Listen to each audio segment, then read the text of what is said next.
Alright, so who knows what a patron saint is? One that's never sinned. Okay, that's one way to look at it.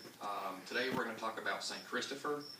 Most accounts of St. Christopher available in the English language are retellings of Jacobus de Borgon's The Golden Legend, which was translated and later printed by William Caxton. Although a legendary figure, St. Christopher is a popular Christian saint who is known as the patron saint of travels. Not much is known about St. Christopher's early life. Stories of St. Christopher belong to a genre known as Vitae, which is saints' lives. He belongs to a group of early saints known as martyrs. Documentation of his life are so scant that scholars question whether or not he actually lived.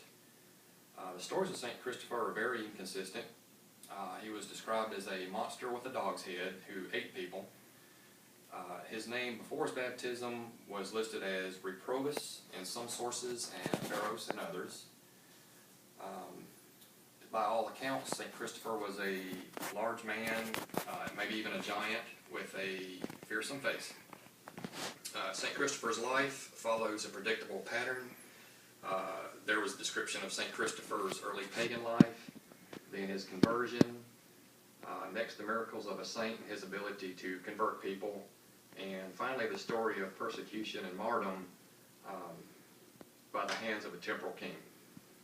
So according to the Golden Legend, St. Christopher desired to follow the most powerful king.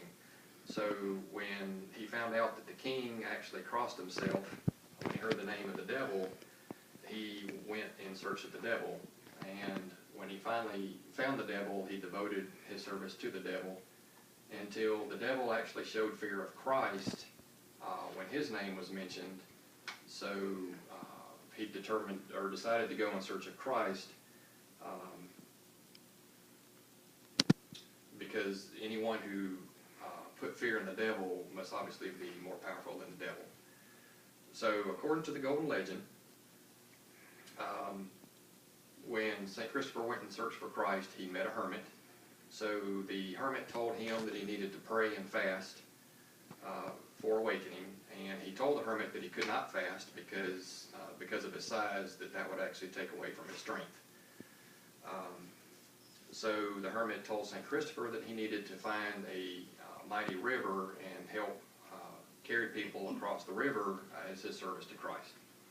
So one of the most famous stories about St. Christopher and his services as a ferryman was one day he was approached by a small child who asked to be carried across the river. So the river was very strong. St. Christopher had to put the child on his shoulders to help carry him across. So once they reached the other side, he told the child that he was the most heavy burden that he had ever had. The child then told Christopher that he was the Christ child, and that the reason he was so heavy is he had the weight of the world on his shoulders. So Christopher actually means Christ bearer, and that's how Christopher got his name after his baptism. So as a result, medieval and Renaissance artists actually painted Christopher with a staff in one hand and a child on his shoulder. Saints' lives include stories of their ability to convert people. St. Christopher is known to have converted over 8,000 people. In addition, saints' lives also include a description of a contest between a patron and a temporal. In this case, it was a temporal king who had actually sent two women to seduce St. Christopher, and he actually converted the two women, who the king later tortured and killed. Because of this, St. Christopher was tortured himself by the king, but to no avail, because he couldn't be harmed, not even by arrows shot at him by soldiers. So the next day, the king had him beheaded.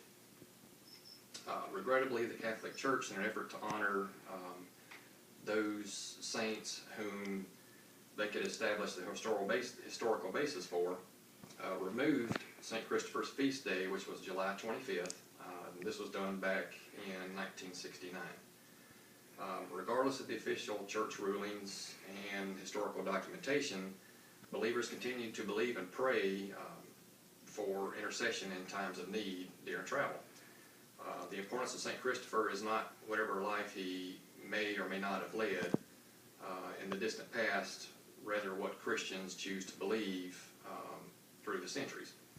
So although he is a legendary figure, St. Christopher is a popular saint and is known as the patron saint of travelers. Good.